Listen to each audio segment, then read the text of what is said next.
It's very, very good to be with you. I'm going to be talking today about why redefining the family violates children's rights. Now, ultimately, I think there's been a lot of confusion around the West, even among Christians, even among conservatives, about the family and why it matters. I think that we got this wrong a lot in the United States, especially leading up to Obergefell, the case in 2015 that redefined marriage across the entire country. And there was a strategic decision among pro-family organizations to say, how do we fight this? How do we fight the redefinition of the family? And they said, I think the most compelling way to talk about this is that it violates religious liberty. Now, that's true. As we have seen, especially the ongoing case of the baker in Colorado that you might be familiar with, who continues to be dragged into court over and over and over again because he refuses to use his artistic gifts to validate worldview ideas and identities that violate his conscience. So it's true that religious liberty is a factor when it comes to the redefinition of family. But religious Americans are not the primary victims when we get family wrong. Children are the victims when we get family wrong. And unfortunately, we really have done the pro-family cause a disservice by refusing to recognize how the redefinition of family violates the rights of children.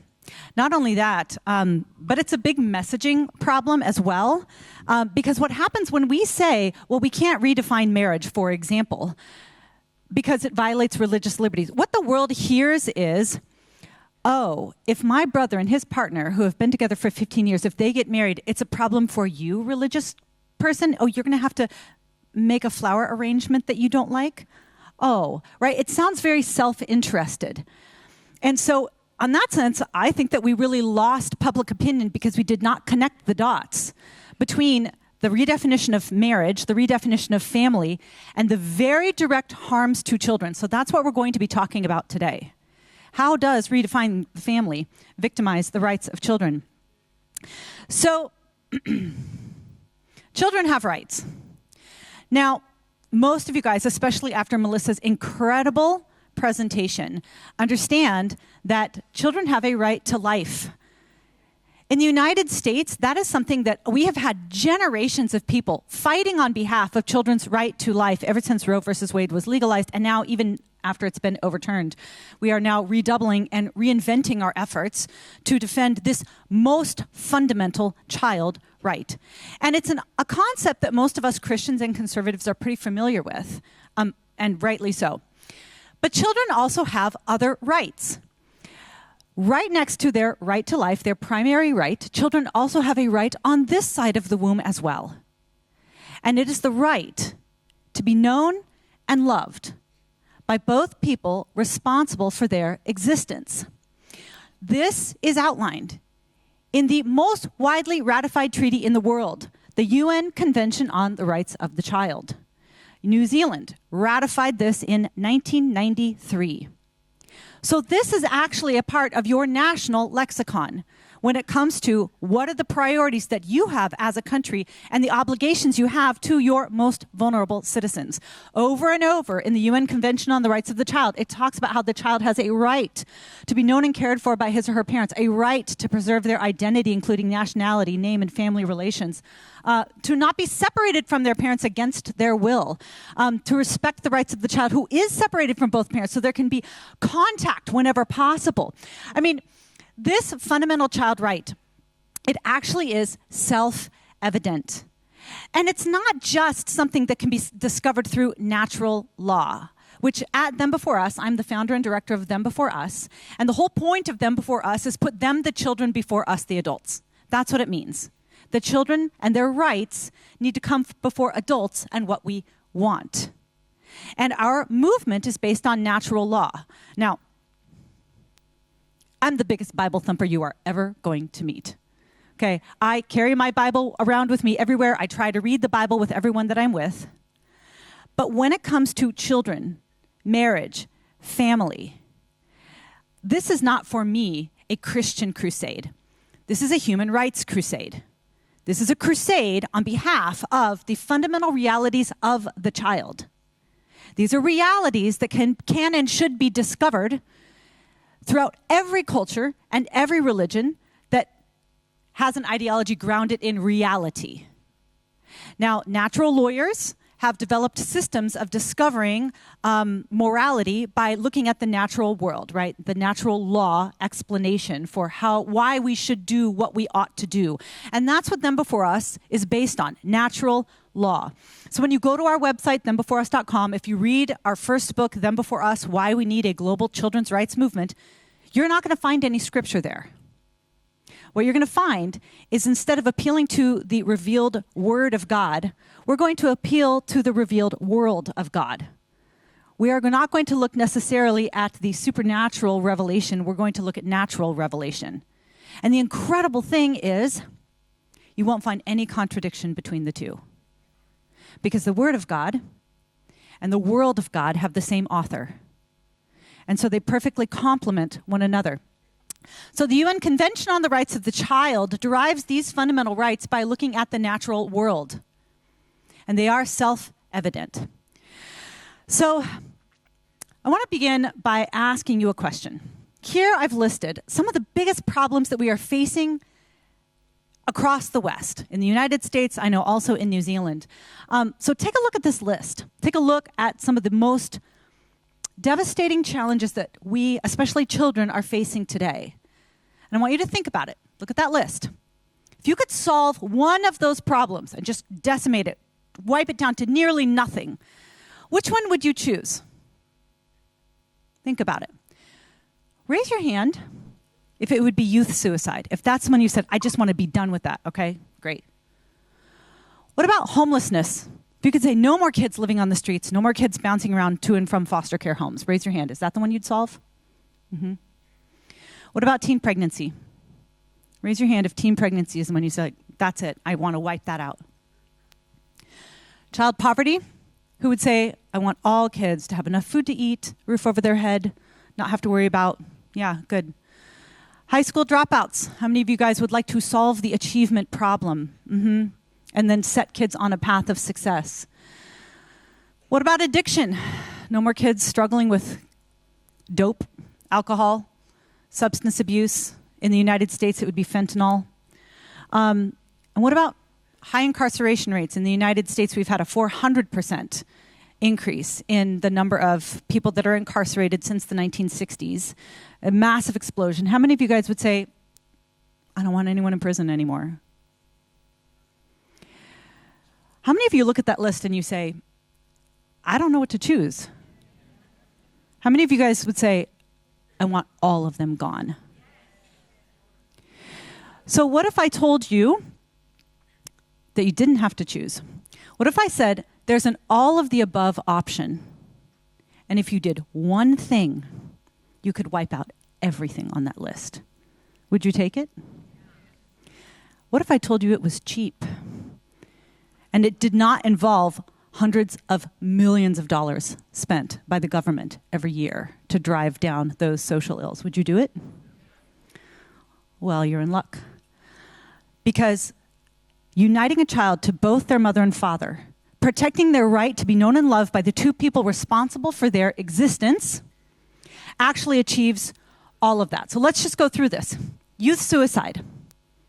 63% of kids that attempt suicide and take their own life, 63% grew up in a home without their dad. 90% of kids on the street grew up without a father in their home. And I'll tell you what, how many of you guys are very concerned about human trafficking and child trafficking? That's where they get them. They get them from the street. If the kid's on the street, they're incredibly vulnerable to trafficking. So if you want to wipe out child trafficking, you unite every child with their married mother and father. What about teen pregnancy? 71% of girls who find themselves pregnant come from fatherless homes. What about child poverty? You're 4 times more likely to live in poverty as a child if you're being raised by a single mother. High school dropouts, 71% of kids that drop out of high school don't have a dad in their home. 75% of kids in chemical addiction treatment centers and teens don't have a dad. 70 to 85% of people who are in prison right now grew up without a father.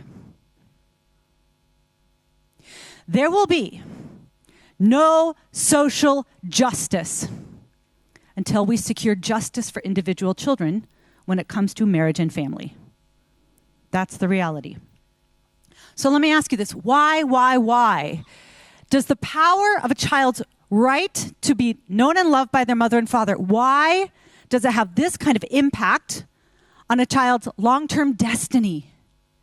What is it about being raised by those two adults that powerfully shapes the rest of their life and exempts them from so many of the risks and struggles that we are fighting billions and billions of dollars today to try to eradicate? So that's what we're going to talk about today. This natural right children have to be known and loved by their mother and father are powerful for three reasons. Number one is identity formation. So Maggie talked a lot about how teens and children are struggling today. I would say that one of the areas where they struggle the most is trying to answer the question, who am I? Identity questions are so prominent in this upcoming generation. Now, it always has been. It's always been something that we have wrestled with as humans. But it is particularly acute for the rising generation. And that is because this generation suffers from family breakdown in ways that previous generations have not. And it is very, very hard for kids to answer the question, who am I? If they cannot answer the question, whose am I? So all throughout human history, we have had situations where children have experienced mother or father loss. But never before have we insisted that that loss is good and a form of progress. And that's what's happening in our world today. Culturally, legally, and technologically, we're going to talk about that later. We are incentivizing the absence of a child's mother and father and plunging them into identity struggles that previous generations have never had to face. We know about the importance of a child's biological identity by looking at the populations of children who grew up without their mother or father. For example, adoptees. So in the United States in 1960, virtually all adoptions were closed adoptions. That is, the child didn't have any contact with their first family. Now in the United States, do you know what percentage of adoptions are open adoptions, where the child has some knowledge, contact with, relationship with their first family? Does anybody have a guess? 90, what else? 100? It's 95. Good job. I'm going to average those two together. Yeah. Almost all adoptions have some form of contact with their first family because social workers have recognized, and adoptees themselves testify to the fact that they benefit from as many connections with their first family as possible, even if they can't be raised by them. Because only that family, their own mother and father, can answer the question, who am I? And I say this as an adoptive mom, right? I say this as a woman who used to be the assistant director at the largest Chinese adoption agency in the world, who understands that adoption is an institution centered around the well-being of children and is redemptive in so many cases. But I will also tell you that I can't fully compensate for everything my son has lost. There are some things that I can't give him. What else? Why else is this fundamental child right to be known and loved by their mother and father? Why is it so powerful?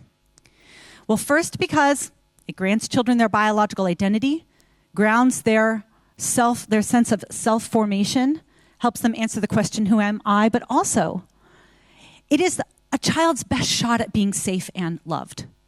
So all throughout, especially the Australian marriage campaign, which I was somewhat involved in or aware of, I'll tell you what, they just repeated over and over, kids don't need a mom and dad, they just need to be safe and loved. Right? We hear that all the time. And I agree. Children do need to be safe and loved. But we don't need to guess at how to structure a child's home so that they will be safe and loved. We have been studying family structure for decades. And do you know what we know about child well-being? We know that when a child is raised by their own biological mother and father, it is their best shot at being safe and loved. a child's own mom and dad are statistically the most connected to, most invested in terms of time and money, and the most protective of them, most likely to ensure that they will not experience abuse and neglect. So this is actually critically important, because what the world tells you is kids don't need moms and dads. They'll tell you biology doesn't matter, love makes a family. They'll tell you if the adults are happy, the kids will be happy, right? But that's all a lie. And I'm going to illustrate that very, very quickly with you guys. I want you to pull your phones out. Okay, 30% of you are doing a good job of pulling your phones out. Pull your phones out. And I want you to Google the words mother's boyfriend. Google the words mother's boyfriend. Because if kids don't need biological parents, if the adults are happy, the kids will be happy. And if it's only just two parents, there's actually been a bit of a resurgence in the United States talking about the importance of two-parent families. And if it is just two-parent families, then the kids who are living with their mother and her cohabiting boyfriend should be doing great. Because there's two parents in the home, the adults are happy, and these kids even have a mother and a father figure. So these kids should be doing great. So for those of you guys that Googled the words mother's boyfriend, what did you find? Yell it out. Killing. What else? You can all just talk at the same time. Listen to the people around you.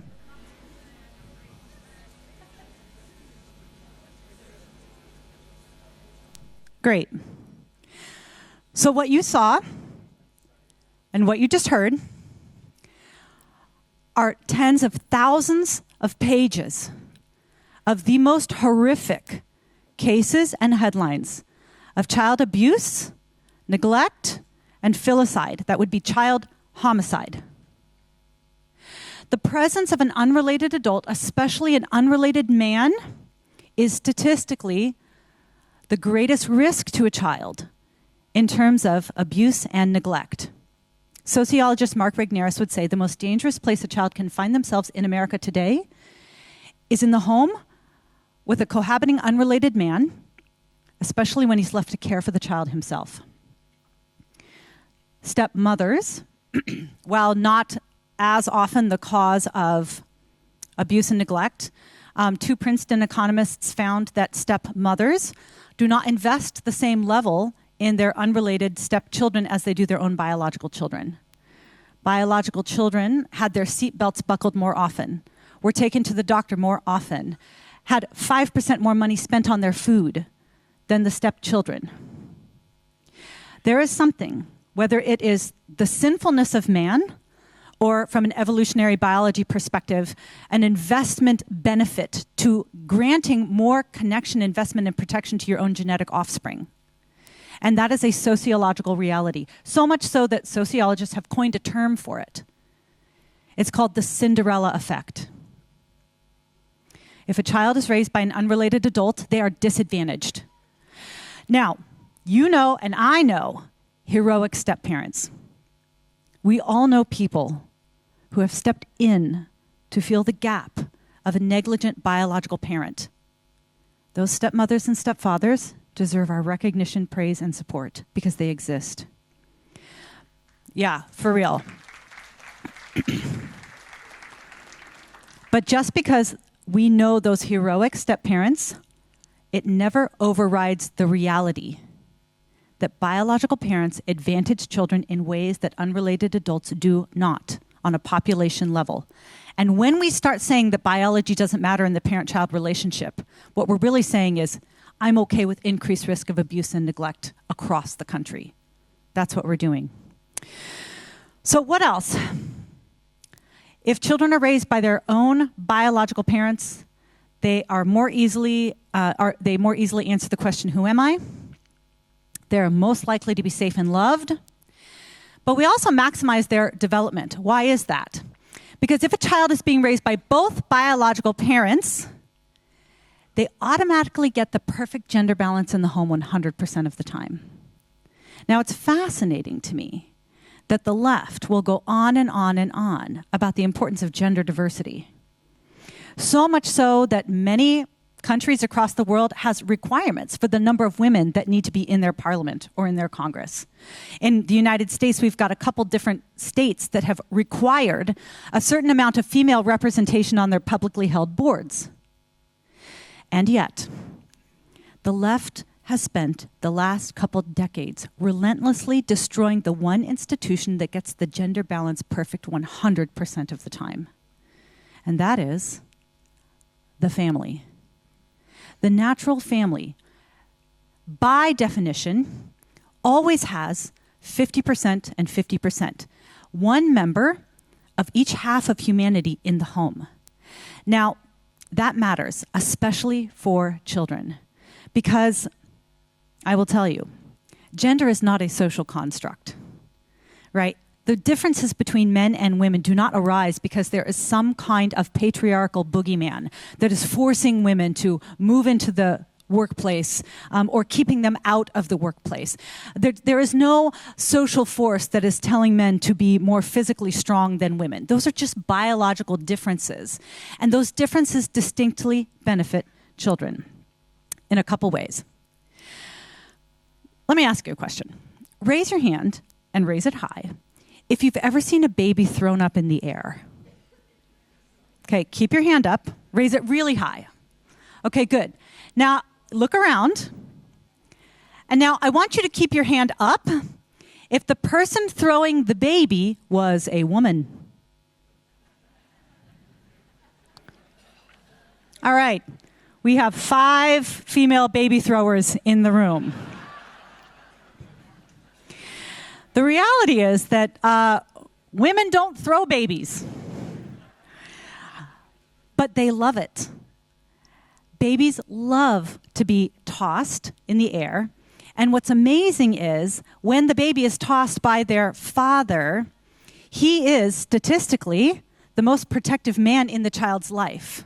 So he always has the awareness of this is a treasure that needs to be protected. And also, I could chuck it around a bit. Developmentally, it's an incredible benefit to children. Now, women interact physically with kids in ways that are different. Our oxytocin levels are higher. We have a lower tolerance for infant cries, which means we respond more quickly when they are in distress. And so when you're around a woman, with an infant especially, watch her. She doesn't throw the baby. She wears the baby. She'll strap that baby on with, a 20-yard piece of fabric and wind it all around so the baby is constantly connected to her. And that has incredible advantage for both mother and the child because that constant skin-to-skin contact, it actually lowers babies' cortisol levels. The thing is, when babies are distressed, they don't have any way of regulating their own emotions. They can't drop their anxiety. They can't reduce their cortisol levels, which is the stress hormones released when they are tired or hungry or scared or wet. They are not able to soothe themselves. The only thing that can drop that cortisol rate is an increase in oxytocin. But babies don't release their own oxytocin. They are incapable. The only thing that releases oxytocin is skin-to-skin contact. And you have to have about 20 seconds of skin-to-skin contact before the oxytocin goes up and then drops the cortisol level. That is what allows babies to soothe themselves, to quiet themselves. And men don't do it the way women do.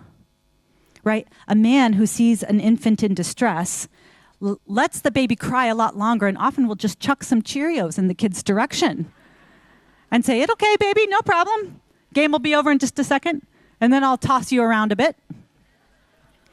The mom hears the baby crying and in about 1.5 seconds grabs the kid, puts them by their chest, skin to skin, and starts rocking and swaying. Okay? Now, mothering is not a switch that a man can flip on. Mothering is something that is distinctly female because our bodies are different and our brains are different. And especially if we get to carry the child, birth the child, and nurse the child, our bodies are wired to chemically fuse us together in ways that are different from men. Women are not able to flip a switch and connect with kids like dads do. I mean, go to a playground and notice which of the parents is saying, "Be careful, be careful, oh, be careful, oh, be careful." And which of the parents are saying, You'll make it next time. You just need a faster running start. Okay. Men and women are different. Kids benefit from those differences developmentally. Men and women talk differently to children, right? The next time you're around parents, just notice. One of the parents simplifies their language right down to the child's level, right?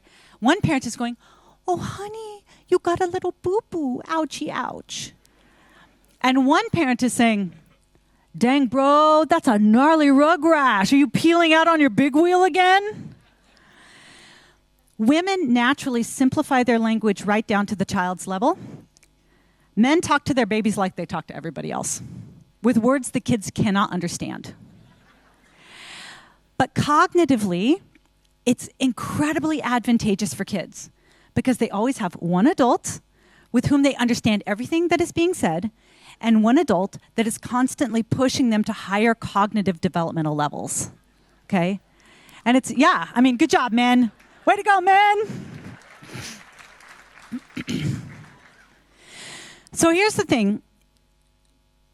When we look at who children are, how they come to be, what they need, what they long for, and to what they have a natural right, we realize something. And that is that marriage is actually a matter of justice for children. Marriage is not a vehicle of adult fulfillment.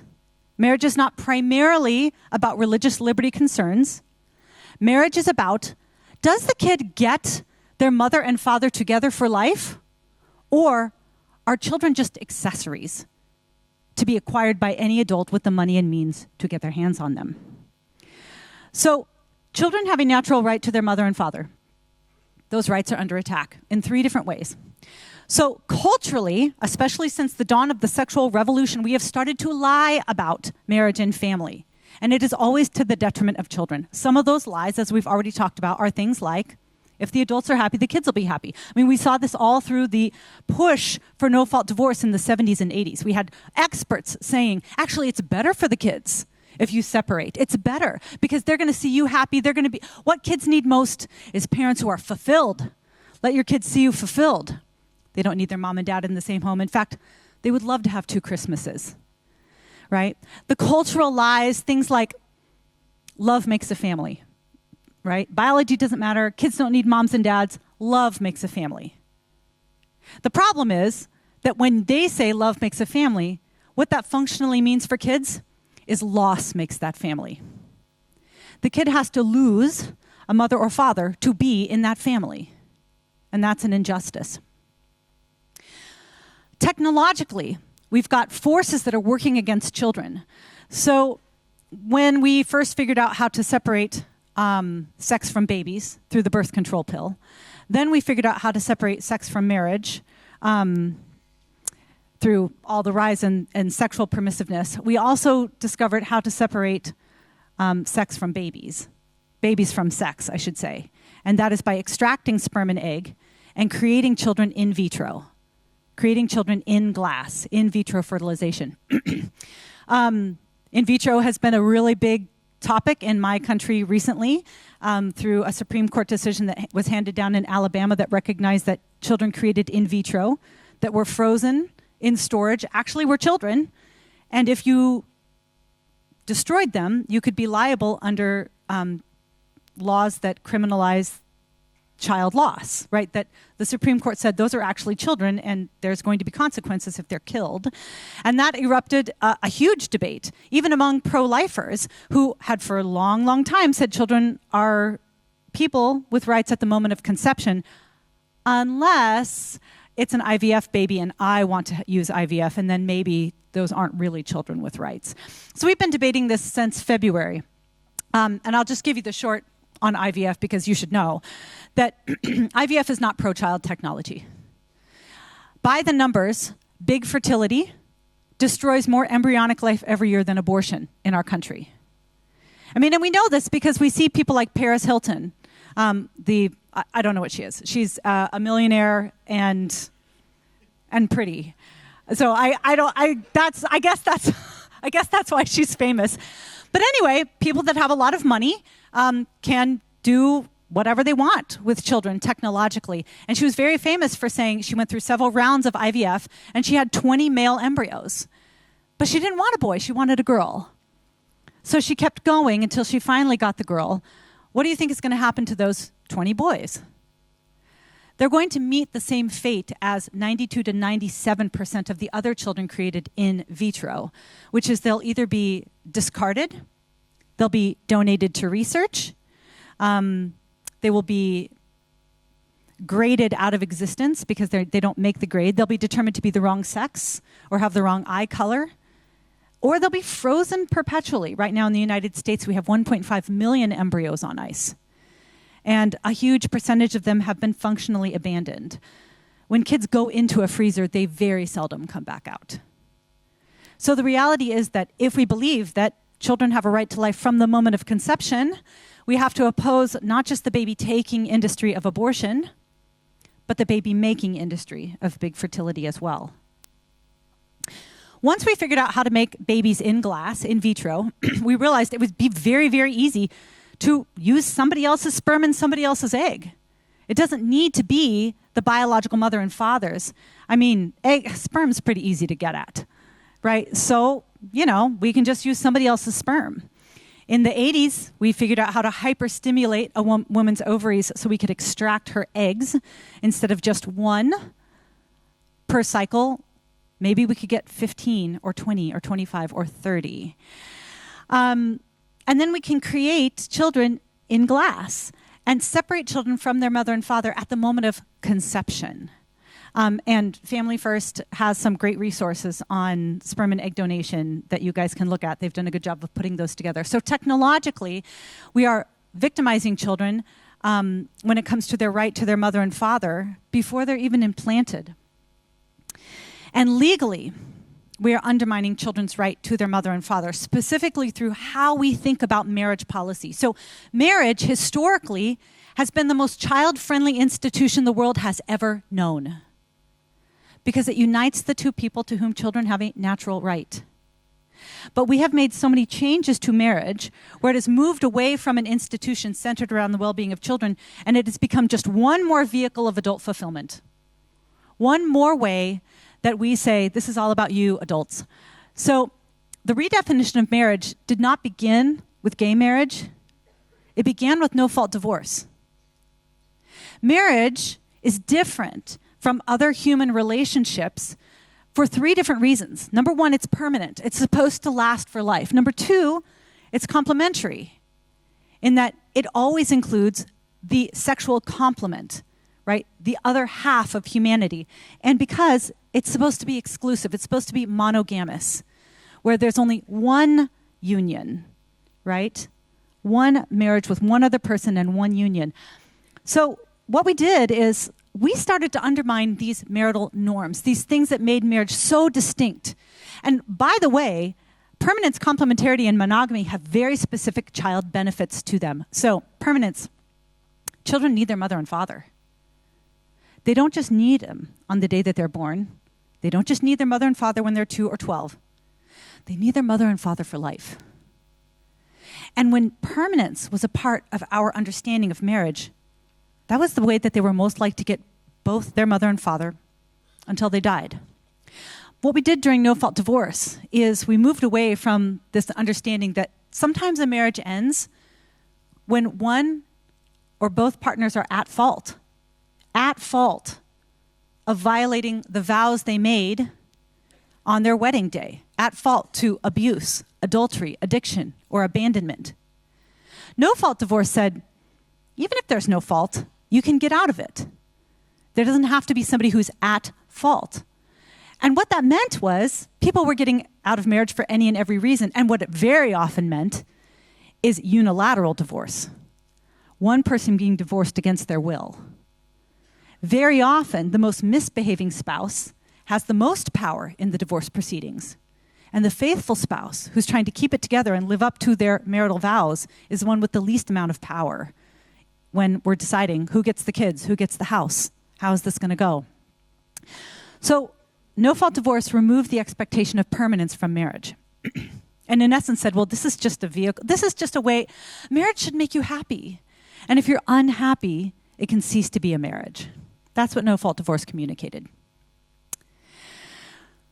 People who advocated for same-sex marriage said, okay, well, if marriage is just about making adults happy and it's not really about the well-being of children, well, being married to somebody of the same sex makes me happy. So next on the chopping block was complementarity. We don't necessarily need to have the complements, the human complements in that union. Right now it can be 2 men or 2 women. Now the problem with that is those unions will always exclude a child's mother or father. If a child is in a home with 2 fathers, you're looking at a child who has lost their mother.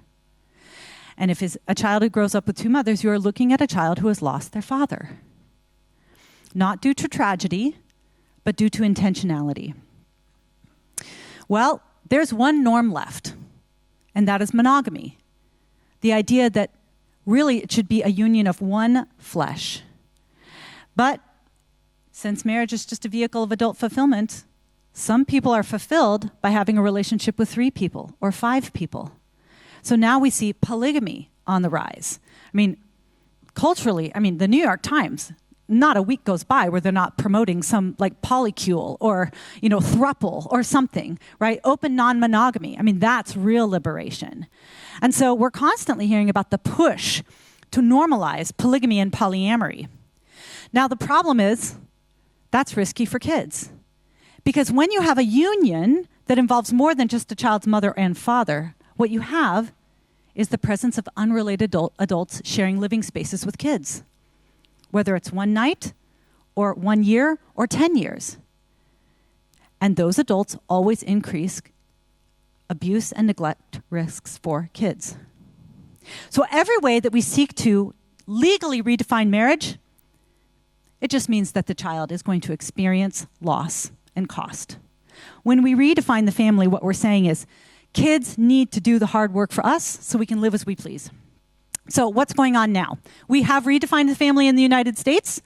Polygamy is not fully legal, but definitely being normalized. And what are we seeing as a result?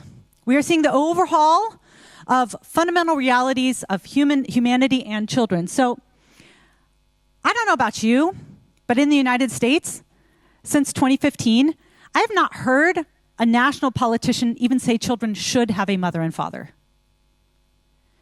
To even say that constitutes discrimination, right? And Family First New Zealand, they know it, right? They just think that kids should have a mom and a dad. Well, you're not even allowed to say that anymore. You're not even allowed to acknowledge what all cultures and religions throughout history have recognized. Children come from a man and woman. They need that man and woman. To say that now constitutes discrimination. We are seeing gender-neutral parenthood laws.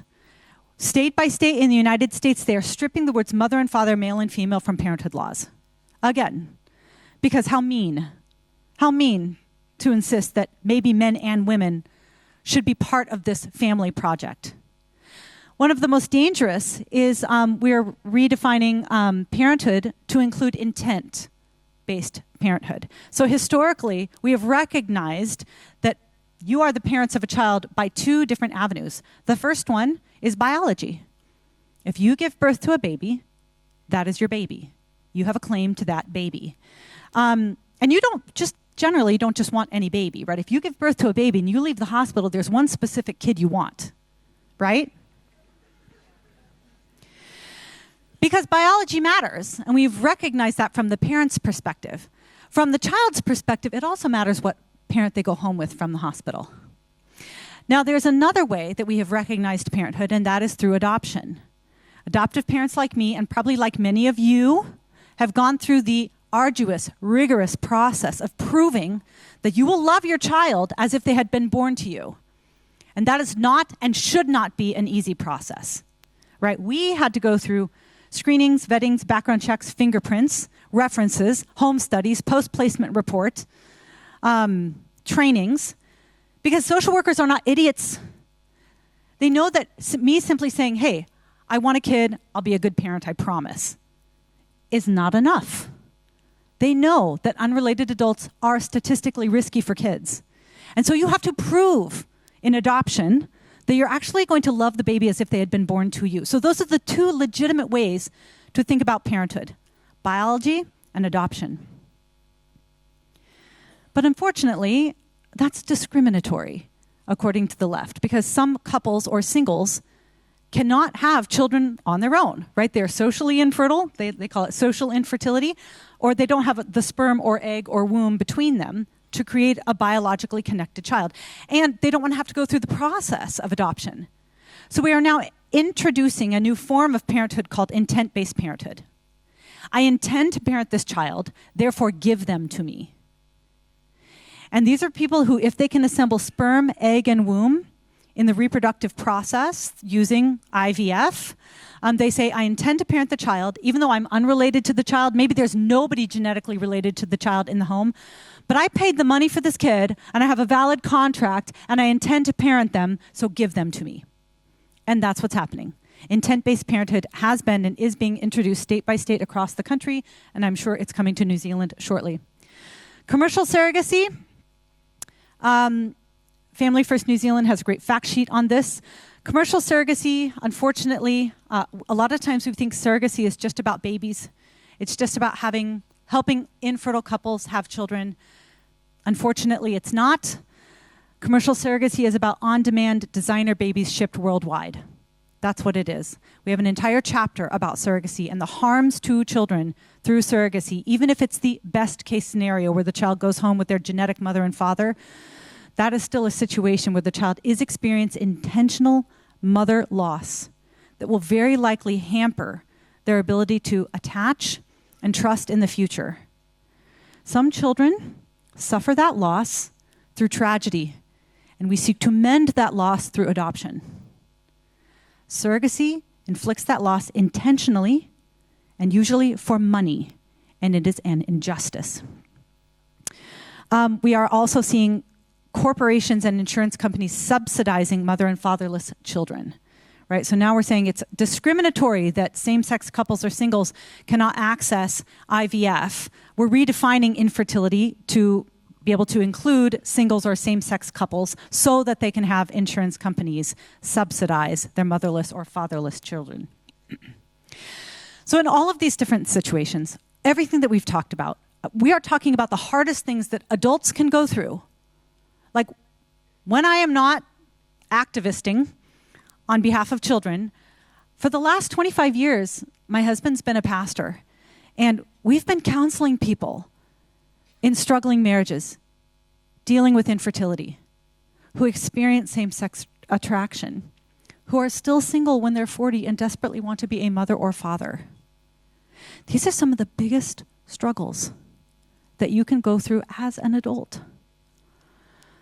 The problem is that when you choose to solve that problem by getting a no-fault divorce, by using somebody else's sperm or somebody else's egg or somebody else's womb, by getting, having a child as a single mother by choice, by going to a sperm bank, by orienting your family around your sexual attractions rather than children's right to their mother and father, what you're really saying is, I'm not going to do the hard thing. The kid's going to do the hard thing for me. That's simply what it is. It's saying, this cross is too heavy for me. Here, kid, you take it instead. It is a transference of the hard thing from adult to child. Now, in our world, the world of Christianity, where we believe in justice, where we had a Savior that insisted that we care for the least of these and warned us sternly that if we cause one of these little ones to stumble, it will not go well for us and God will see to that. In our worldview, never in Scripture, ever, will you see the insistence that the weak sacrifice for the strong. It is always the strong who sacrifice for the weak. Always. And in the marriage and family equation, the adults are the strong and the children are the weak. In all marriage and family conversations, whether policy or personal, it is we, the adults, who need to put them before us. The children come first. They don't sacrifice for us. We sacrifice for them. And that is a world that is characterized by justice. Thank you.